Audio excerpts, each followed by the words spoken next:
खबर है बन्नू में पुलिस और सिक्योरिटी फोर्सेस के मुश्तरका ऑपरेशन के दौरान एक दहशतगर्द हलाक हो गया।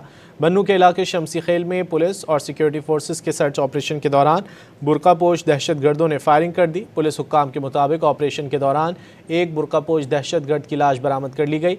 इलाके में सर्च ऑपरेशन जारी है।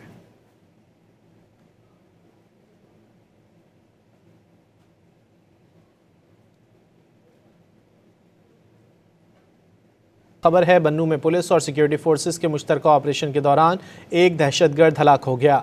बन्नू के इलाके शमसी खेल में पुलिस और सिक्योरिटी फोर्सेस के सर्च ऑपरेशन के दौरान बुरकापोश दहशतगर्दों ने फायरिंग कर दी। पुलिस हुक्काम के मुताबिक ऑपरेशन के दौरान एक बुरकापोश दहशतगर्द की लाश बरामद कर ली गई।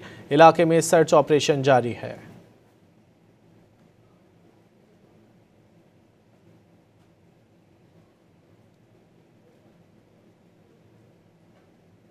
खबर है बन्नू में पुलिस और सिक्योरिटी फोर्सेस के मुश्तरका ऑपरेशन के दौरान एक दहशतगर्द हलाक हो गया।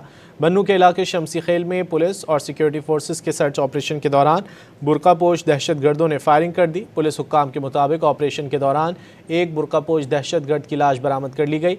इलाके में सर्च ऑपरेशन जारी है।